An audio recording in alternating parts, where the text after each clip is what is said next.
Hey everyone, Kenny Sergeant Steele here, and today I want to talk to you about the balanced data slate of January 2024.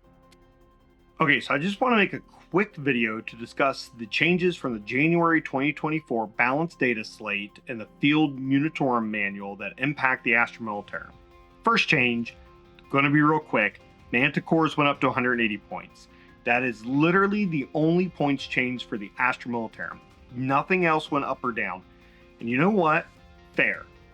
The Manticore is our strongest indirect fire weapon, right? It has higher strength than the Basilisk or any of the others. It can actually wound most vehicles. It can do wound elites on twos a lot of the time and can really do some serious damage, all with indirect fire. And we know the Guard is really good at buffing indirect fire. So it's no surprise to see the Manticore, the strongest of these, go up in points. I think what this does is balance out the rest of our artillery and makes you consider taking the Basilisk, potentially the Wyvern, or the field ordnance batteries and so forth to use in your games. Not a big loss for us, in my opinion, but I know your mileage may vary on that.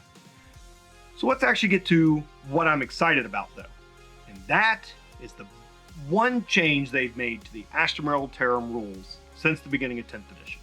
And what this is they've changed the rules for voice of command. It's very important. So the way voice of command works is an officer model gets the ability to do voice of command. And what they can issue orders to and at what range they can do it and how many is based upon the data card for that unit, right? So you got to look at the data sheet. You got to see what they can do. Most of the time it's one order unless it's a named character or a named unit, and then it could be more unless you're doing the Grand Strategist update. And it's usually 6 inches for regimental orders and 12 inches for squadron orders. What they have now done is change this to say that you can issue orders in your command phase, and whenever an officer disembarks from a transport, is set up from strategic reserves, or is set up on the battlefield in any similar manner, right? So what that means is now when your officers, so they come in, right? Here we go. Acadian Command Squad hits the battlefield, right? They've say they've come in from reserves. They're attached to this 10-man squad here. At the end of the phase in which this unit is set up, they can issue an order. Now, end of the phase, so that is very important. So I'll go over that why in just a moment, because that could make several differences to what orders are really even viable at all that can be issued. But what that has done, before I get into the details, and why this is so important, is it now has given the Astra Militarum much greater tactical flexibility. That is extremely important if you are somebody who cares how your army performs in the game and trying to come up with clever ways to outsmart your opponent and get ahead in your matches. Tactics are everything, right? Strategy is your overall idea that you show up to the table with. Oh, I'm bringing heavy armor and mechanized and just a few troops to grab objectives in the backfield or here and there, but mostly I'm going to try to be resilient. Or I'm taking infantry and I'm sitting back with some artillery and I'm going to try to blow my opponent off the table turns 1 and 2 and then take over the board. That's strategy. This impacts our tactics. So that is what we do in the moment to accomplish our overall strategy in the game. Here's how this can be beneficial to you. What this means is you can issue orders when you come in from reserves. You can issue orders when you come out of a transport. You can issue orders when you are redeployed and set up on the table. You can issue orders when your transport is blown up and you are set up on the table, with a couple caveats to that. We'll get to that in a little bit. So that now has really opened the door for a lot of moments that orders can be given. It's no longer just the command phase, and that's the way it used to be. So that thinking, out the door. It's now at the end of any phase also in which that unit's set up. Now, it does not change the number of orders that can be issued. So say you're using mobile command vehicle from Da-da-da-da. You're a Chimera. Okay. You're a Chimera. Your command squad's inside your Chimera. You've issued an order. They can only issue one order. Then they disembark during the movement phase. They can't issue more orders. They're still only limited to one during that turn. So it's not going to give you more orders than what you already had.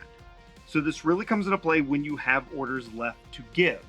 And that can also mean several different things. And here's one scenario where it could be important.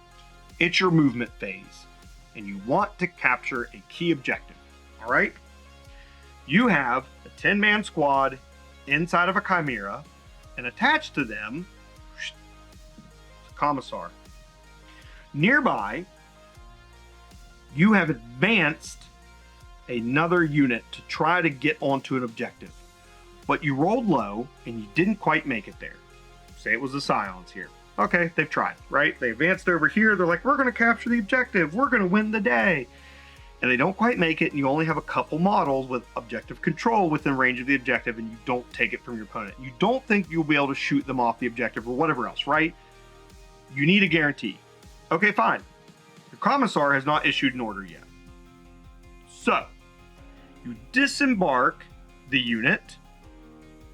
The Commissar is within his 6-inch range to issue an order to this unit.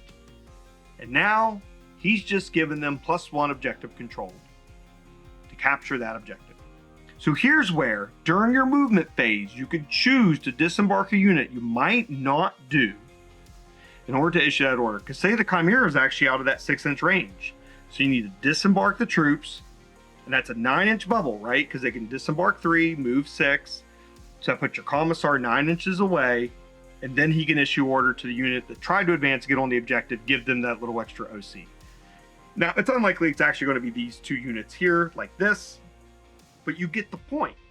This is where, tactically, if you are a clever commander of the Astra Militarum, things can change. What this also means is that when you come in from reserves, you can now issue an order. Caveat to that, though. The order move won't be useful. That's a good thing to kind of keep in mind, because you've already count as having made a normal move and can't make a normal move when coming onto the board from reserves. So when thinking about that, that means you have to issue a different order for it to really be useful, right? You could, after your opponent's fight phase, issue duty and honor and give something like another unit +1 to objective controlled. And suddenly, if you're playing a mission in which you score at the end of the turn, and some of them do, because not everything is command phase scoring in this game, there are lots of ways to play and lots of awesome missions out there, then you could have just taken an objective from your opponent because he blew up your transport, got your officer out, and you could issue an order at the end of the phase, provided that officer is still alive, right? Because it happens at the end of the phase. So there are some caveats to this. There are some limitations, but there's a lot of possibility. Let's talk about how this just starts to open up some pretty wild scenarios.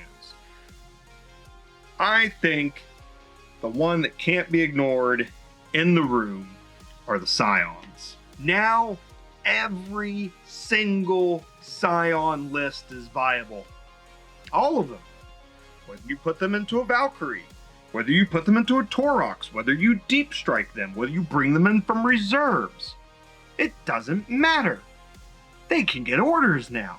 Because if they have a command squad attached to them, or the command squad comes in, you could then issue orders. That's the other thing that changes this game.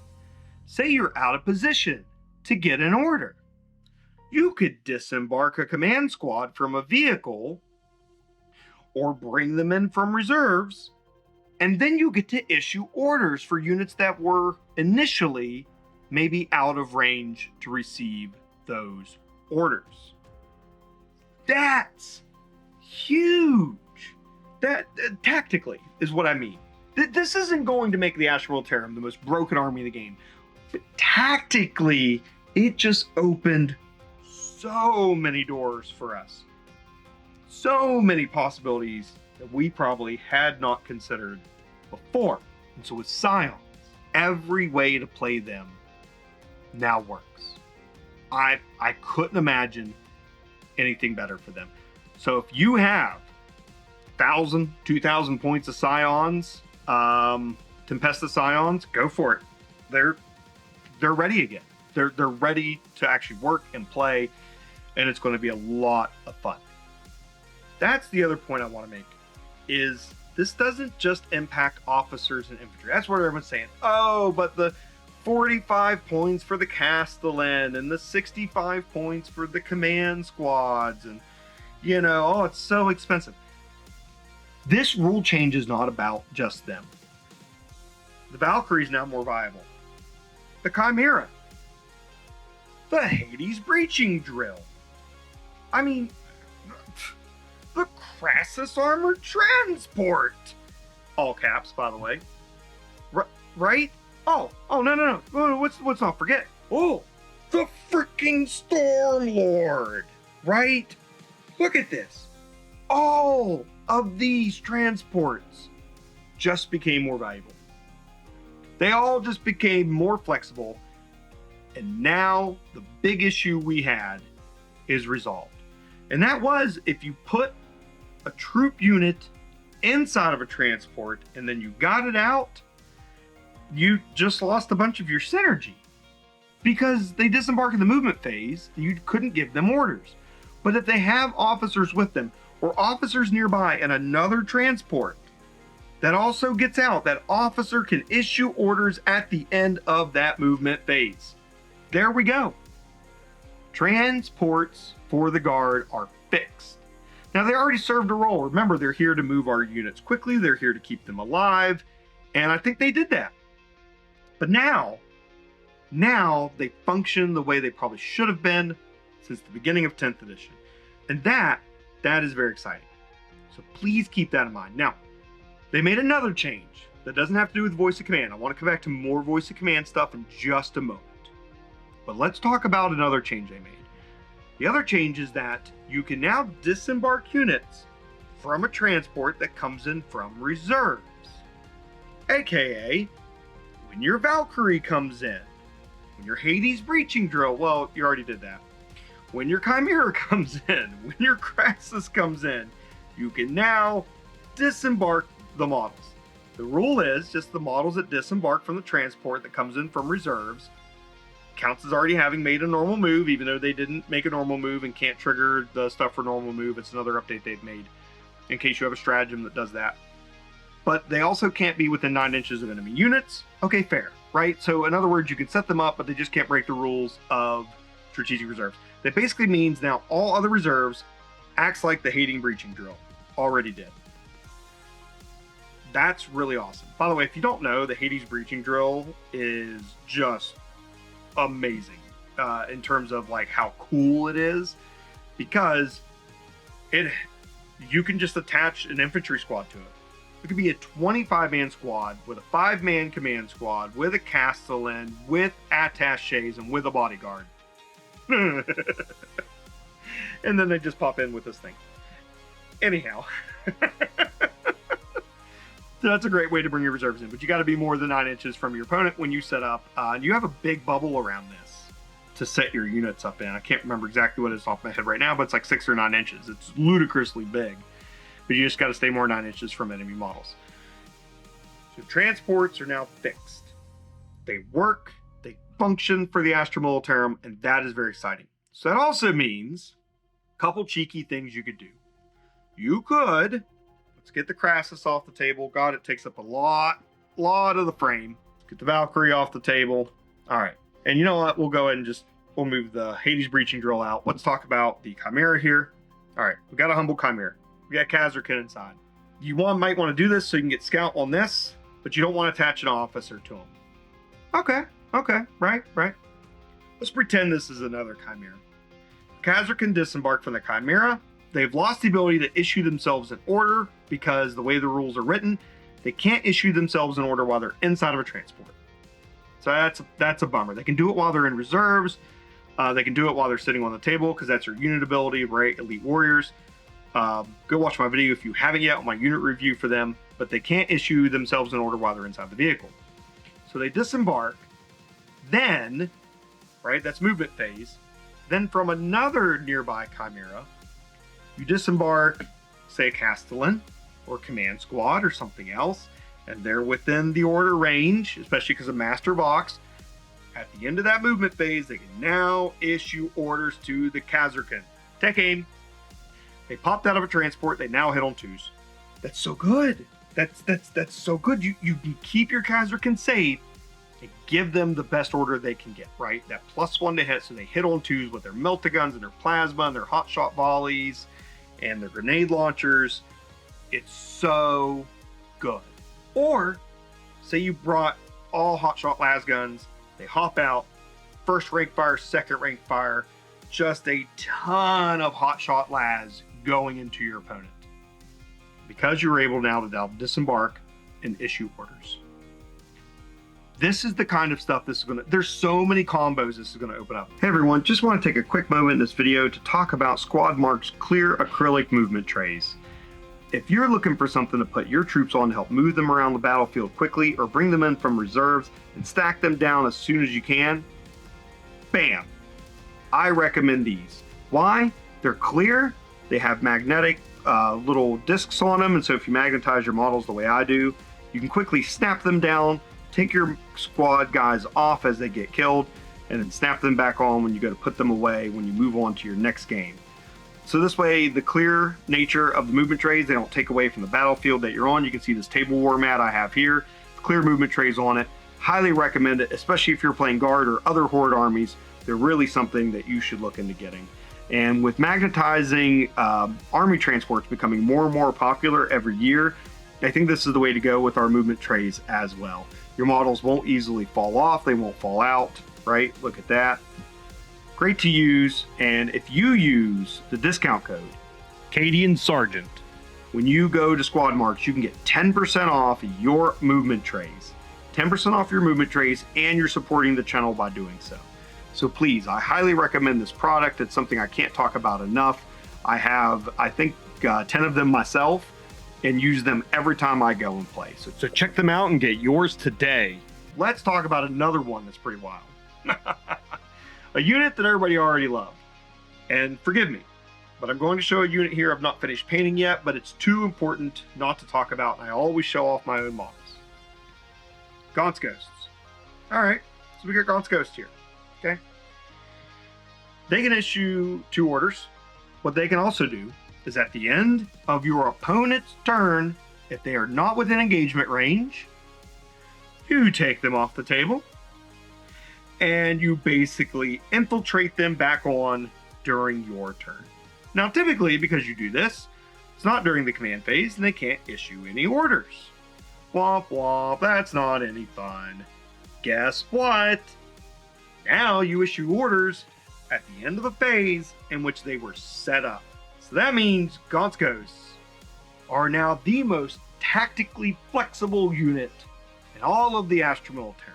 So not only can they just hop around the board like they had teleporters, they can now issue orders to anywhere you may also need it.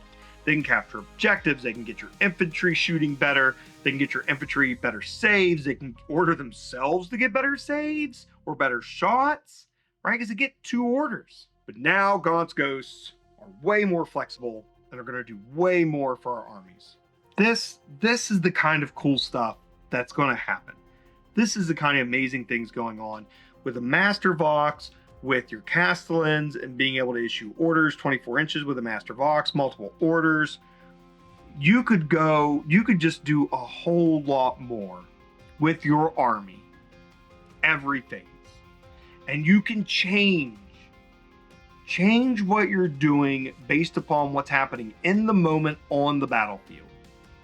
That's what I love about the changes to voice of command and why we all need to be excited about this. There's so much potential depending on how you build your army, how you want to run it. So don't be shy.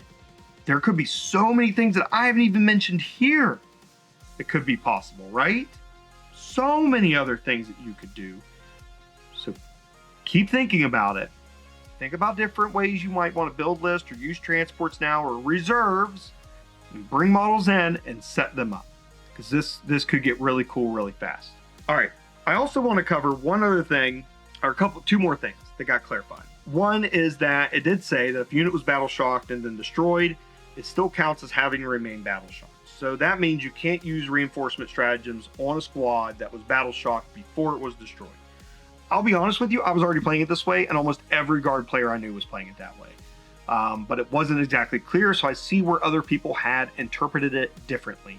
But they have now clarified that in the rules commentary, so no more guard players abusing that. And I think that's for the better, to be quite honest. Reinforcements is one of the most powerful stratagems in the game, even at 2 CP. And what we can do with it with 20-man squads and sentinels and so forth is just phenomenal. So, not going to complain about that. Now, that also means that if you have an officer, once again, in a transport, in a reserves, you resurrect a 20-man squad, you bring them on the board. Normally, they wouldn't have orders because they're coming in the movement phase. Ta-da!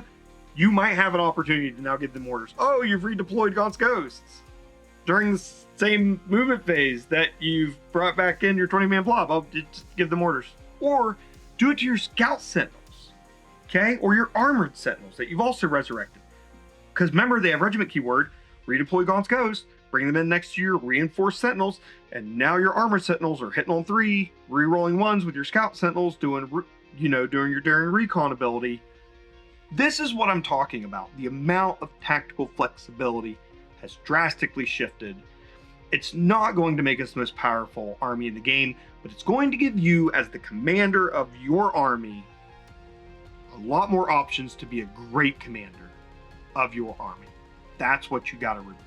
One other thing that they've changed, or aka clarified, I just want to go across real quick. So, we have Lord Solar Leontis. He does several things. He does CP generation. He can issue 3 orders to anything, regardless of regiment or squadron abilities, right?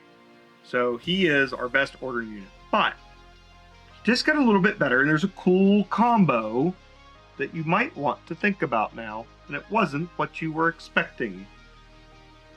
Ratlings. So the other rule that they've clarified in the rules commentary is that if you redeploy units, all right, and they have the Infiltrators ability, you can use the Infiltrators ability during that redeployment. I think that made sense, but it wasn't really clarified before. So if you hadn't been playing it that way, feel free to do that now.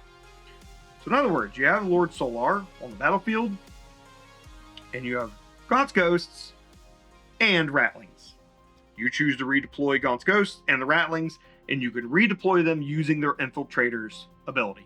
So you could screen out in the beginning to go really aggressive with these 2 units, and then redeploy them strategically, maybe out of line of sight, out of shooting range, once you've blocked your opponent from maybe using their Infiltrators in the way they want to. Or after you see how they've set up their scout units, maybe you want to reposition them to block out the scout units a little bit, and so on and so forth.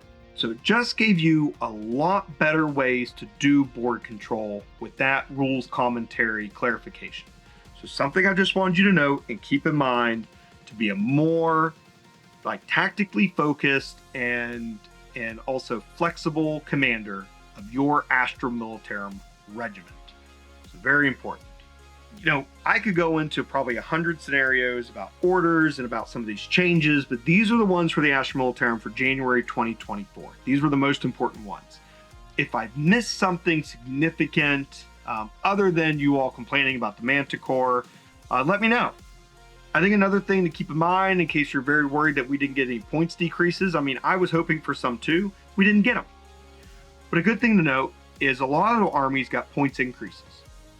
Some got drastic drops, like, holy cow, Chaos Demons. Woo! I bet you their players are just ecstatic right now. But for everyone else, they got a lot of points increases or just rebalancing of their armies overall. And so with that, what that means is Guard has stayed in the same position and just got tactically better, while everybody else got hit with the foam nerf bat just a little bit. So what that means is everybody else has been brought to a more even playing field with Guard. We were already, according to the MetaWatch, at a 45% win rate competitively. So if everybody else got just knocked back a couple notches, right, that means we should go up a few and they should go down a few, putting us more closer to that sweet 50% win rate. The other thing I just want to note for everybody dooming and glooming out there is that if you look at the data, if you look what's going on competitively, this is the most balance this game has ever been. It's in a really great spot. I do not play a whole lot of competitive. I'm actually just about to enter into a competitive league as of the filming of this video. Actually, my list submission is due in 2 days after I film this. Hopefully it'll go up tonight, but we'll see what I can pull off. And so I'll be playing a little bit more competitive like I used to, so I can report out on that more, but I play a lot of narrative too. And you know what? I have a ton of fun with Guard. I have a ton of fun playing other armies, and the 10th edition is just an absolute blast. And the fact that I'm even almost guaranteed a 1-to-1 win-lose rate is really great. I remember joining this game in 6th and 7th edition, and I really don't recall if I ever won a game of 7th edition. I may have won one, ever, and that was it. It was a rough time for Guard. I also wasn't as good of a player then, but here in 10th edition, this is the best we've ever had it. And as Warhammer 40k players, the most balanced we've ever had it, and this is really wonderful. So, although I wish we could have gotten a few other things for the Astra Militarum, I think overall, with everybody else getting knocked down a couple pegs, this is going to put us on a really good even playing ground. We already were. We're really close to where they wanted us to be, right? That good 50% spot. We're 5 percentage points below it. We're going to get a little bit closer, and that's really great. And I'm excited to see what you all, that's right, what you all out there, able to do with these changes over the next 3 months. I'm going to be at Adepticon. I hope to see you all there. And I can't wait to see the amazing builds and the great decisions that you get to make as commanders of your army on the battlefield. Please leave it in the comments below. Let me know your thoughts. Let me know what you think of the January 2024 balanced data slate and Munitorum field manual updates. Let me know what you think of your games playing Guard with these changes. And let me know about anything else you want to talk about Astra Militarum, because that's what I'm here for. I absolutely love it, and I love talking about all of this with you all too. So, that's it for now. So have fun wargaming. Don't forget to be flexible. And as always, Cadius stands.